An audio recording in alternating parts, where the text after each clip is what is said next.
Biologando. Bom, hoje nós iremos tratar um pouco das moléculas orgânicas, parte muito importante da bioquímica celular. E dentro dessas moléculas iremos estudar os seus principais grupos.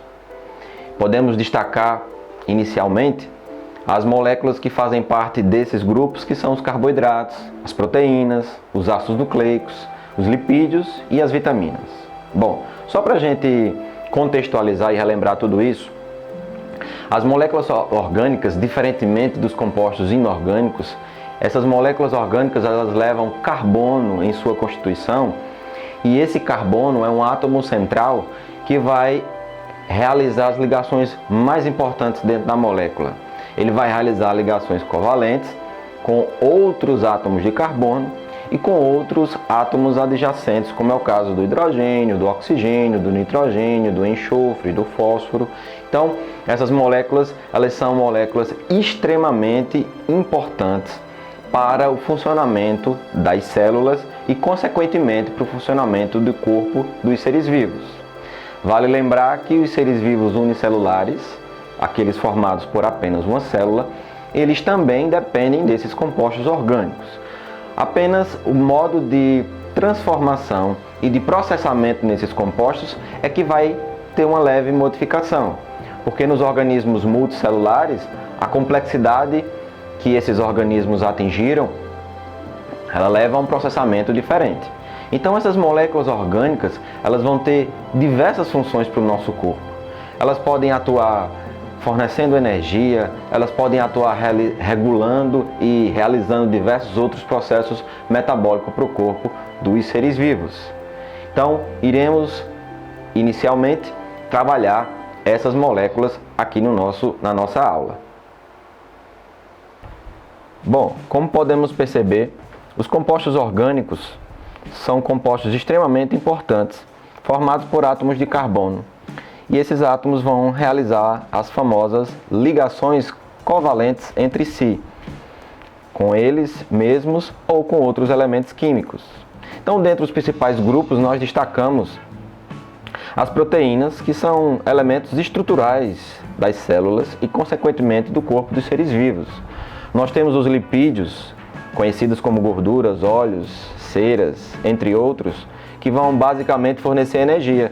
Nós temos os carboidratos, que também fornecem energia e estão contidos em uma diversidade de alimentos. As vitaminas, também conhecidas como moléculas reguladoras, e os ácidos nucleicos, que são as moléculas que carregam as nossas informações genéticas. Bom, o primeiro grupo que a gente vai abordar é um grupo bastante estudado, que são os carboidratos. Basicamente, lembrem que a função dessas moléculas é uma função de fornecer energia às células.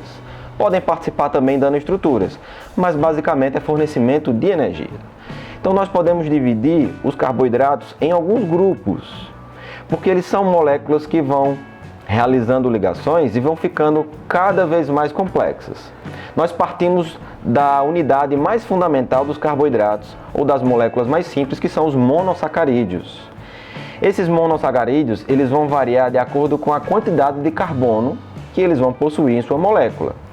Normalmente, eles vão ter em média de 3 a 7 carbonos. Então, cada quantidade de carbono presente na molécula recebe a nomenclatura. Por exemplo, carboidratos com 3 carbonos, monossacarídeos, são chamados de trioses.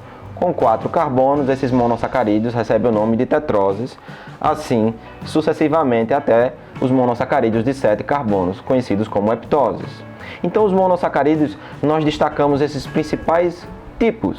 A glicose, que todo mundo conhece, que tem função de energia, a frutose também, e a galactose, que estão presentes em frutas, em leite.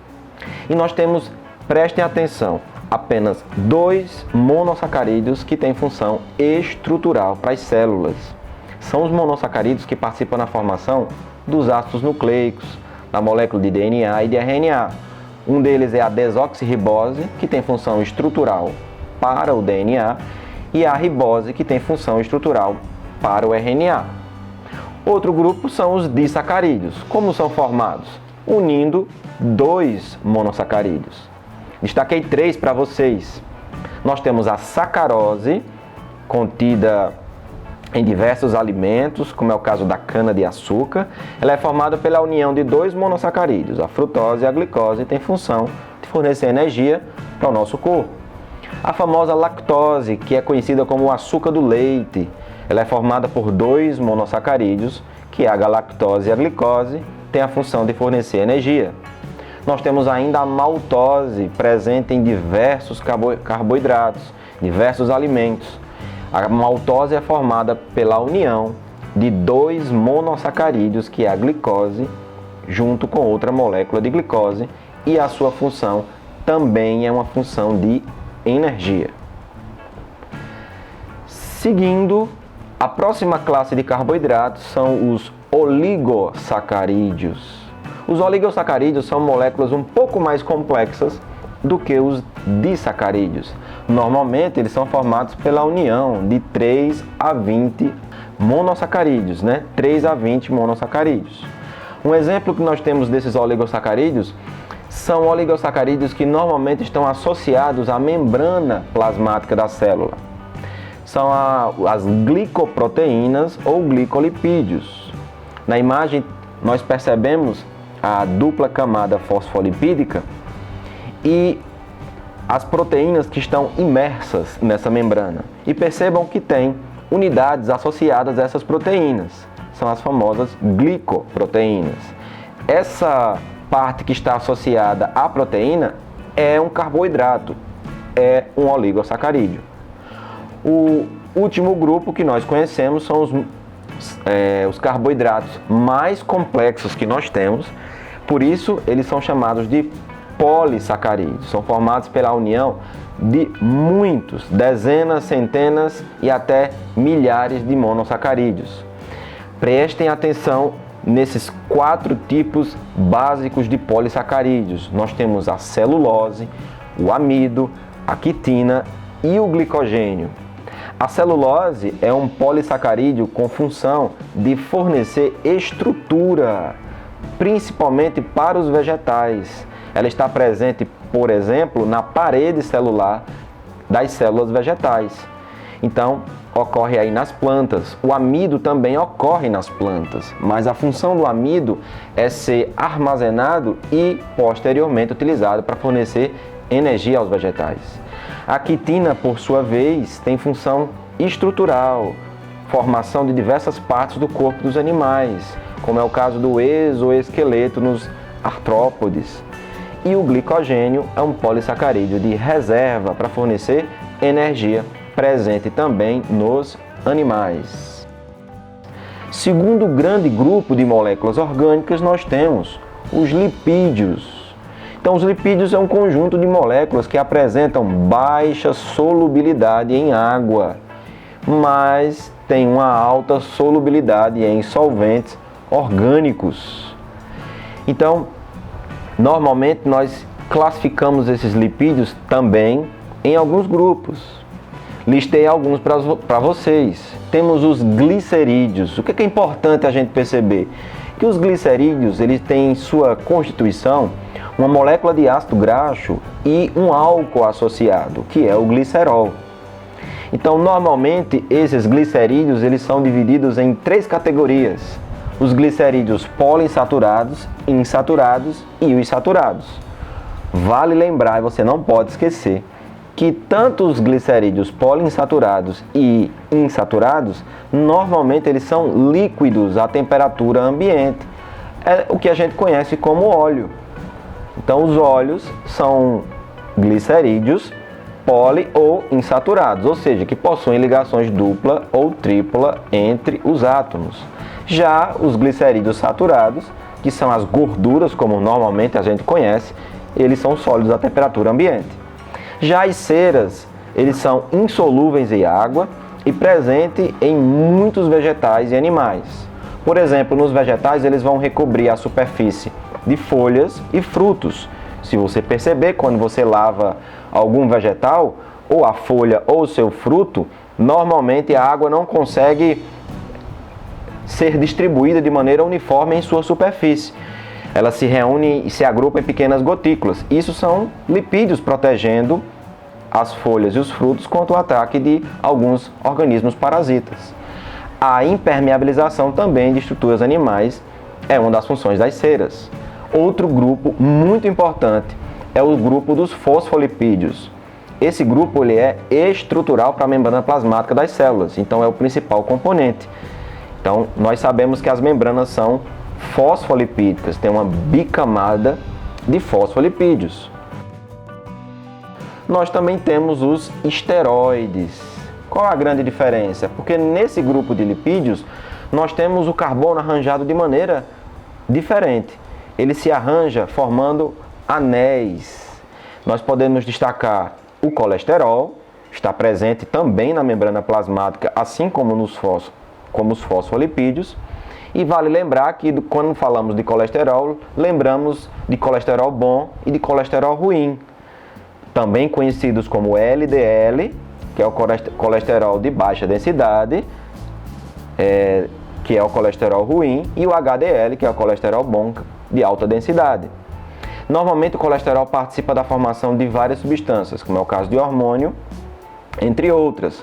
A testosterona, a progesterona, o estrógeno, que são hormônios sexuais masculinos e femininos, o próprio colesterol, a vitamina D3, então tem essa participação. E por fim nós temos os carotenoides, que são também lipídios de forma pigmentar, presente em muitos vegetais e que tem um valor biológico extremamente alto por participar de inúmeras reações bioquímicas para as células. Nós temos, por fim, o último grupo desta aula de ácidos nucleicos. É mais um grupo de moléculas orgânicas. Os ácidos nucleicos nada mais são do que polímeros de nucleotídeos que contêm as informações genéticas sobre as características dos seres vivos. Então, tudo que os seres vivos possuem em termos de características que passam aos seus descendentes são essas moléculas que são as responsáveis. Normalmente nós classificamos como o DNA e o RNA, são os dois principais ácidos nucleicos. DNA é uma sigla, vale lembrar, que nós podemos traduzir como ácido desoxirribonucleico, e o RNA também é o ácido ribonucleico. Então a gente pode observar na imagem a estrutura de um nucleotídeo. Não pode esquecer, é muito importante. Então o nucleotídeo ele é formado por 3 partes básicas: um grupo fosfato, uma pentose, que é um carboidrato, a gente acabou de ver, e uma base nitrogenada, ok? Então, quais são as diferenças básicas entre essas duas moléculas? A gente percebe aqui na imagem que essas moléculas, tanto o DNA quanto o RNA, acumulam algumas diferenças. Então a gente pode perceber que o DNA ele tem 2 longas cadeias de nucleotídeos. Por isso que nós dizemos que o DNA é dupla fita. Outra coisa importante são as bases nitrogenadas. Percebam que basicamente entre DNA e RNA nós temos as mesmas bases, mas temos diferenças. Então, para DNA temos 4 bases nitrogenadas: citosina, representada pela letra C, guanina pela letra G, adenina pela letra A e a timina pela letra T.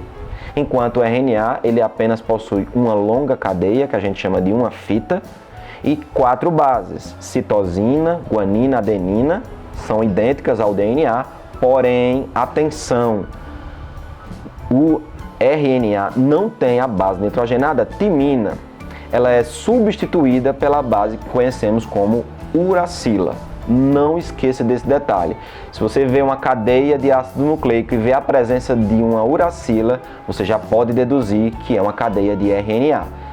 Consequentemente, se você vê a base timina, você sabe que trata-se de uma cadeia de DNA. O que é importante lembrarmos dos nucleotídeos também é a classificação. Adenina e guanina, essas 2 bases, são consideradas como bases do tipo púricas. O seu arranjo molecular é diferente, enquanto citosina, timina e uracila são bases pirimídicas. Lembrem-se desses 2 termos, que são cobrados nos vestibulares. Então, na imagem a gente percebe uma cadeia de DNA. Então, por que eu já sei que é DNA? Porque tem aqui uma timina. E vejam que essas 2 cadeias de DNA, a ligação delas duas é pela base nitrogenada.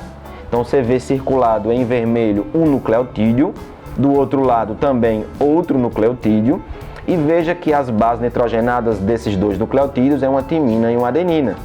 E o que é que une? Qual é a ligação? É uma ligação de hidrogênio. Não pode esquecer, o que une as duas fitas do DNA é uma ligação de hidrogênio.